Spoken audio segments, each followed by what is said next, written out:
Hello दोस्तों, स्वागत है आप सभी का MB स्टेनो में। आज हम रामधारी की प्रतिलेखन संख्या 28 करेंगे। कॉपी पेन रेडी रखिए, डिक्टेशन 5 सेकंड में स्टार्ट होगी। स्टार्ट। उपाध्यक्ष महोदय, रूस में भारत के जो मानचित्र प्रकाशित हुए हैं उनमें भारत के कुछ हिस्से को सही तरीके से नहीं दिखाया गया है। इसको सरकार भी मानती है और इस विषय पर कोई मतभेद नहीं है। यह प्रश्न है कि अगर किसी देश ने हमारे देश का गलत मानचित्र प्रकाशित किया है तो एक सरकार के रूप में भारत सरकार का जो कर्तव्य है उसने उसको निभाया है या नहीं, और अगर निभाया है तो किस प्रकार से निभाया है।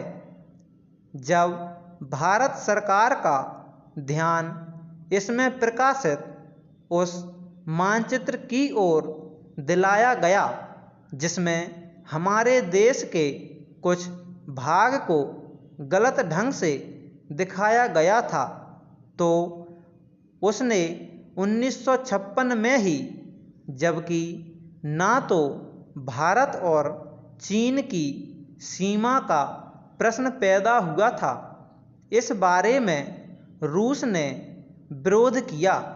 इसके बाद भारत सरकार ने लगातार 4 बार रूस सरकार से लिखित रूप से विरोध किया कि हमारे मानचित्र को ठीक से नहीं दिखाया गया है।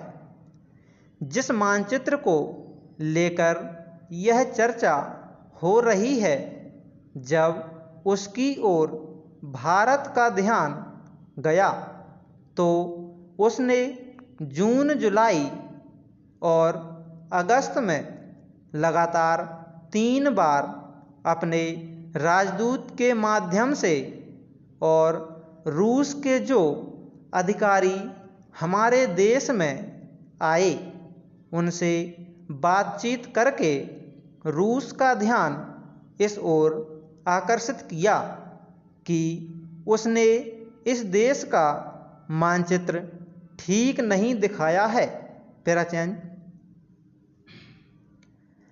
प्रश्न यह है कि जिस मानचित्र के बारे में हम चर्चा कर रहे हैं उसके बारे में हमें चिंता होनी चाहिए या नहीं।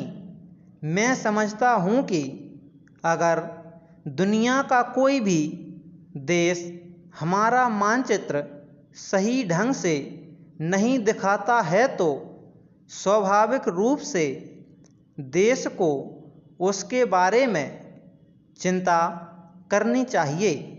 हम अपने कर्तव्य से नहीं चूक सकते हैं, लेकिन जहाँ तक इस चर्चा का संबंध है, मैं माननीय सदस्य की प्रशंसा करता अगर वह उन समस्त देशों का जिक्र करते और निंदा करते जिन्होंने हमारे मानचित्र को गलत ढंग से दिखाया है। उदाहरण के लिए पाकिस्तान को शिकायत है उसके मानचित्र को केवल रूस, इराक और मिस्र ने ही नहीं बल्कि अमेरिका ने भी गलत दिखाया है।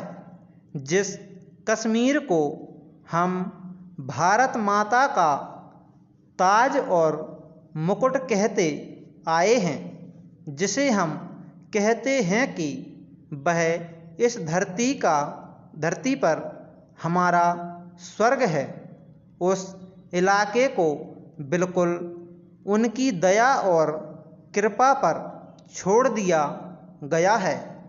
यह बात उत्साहवर्धक नहीं है। Full stop. दोस्तों, यह डिक्टेशन 80 वर्ड पर मिनट की है। बताइए आपकी कैसी बनी। जय हिंद, जय भारत।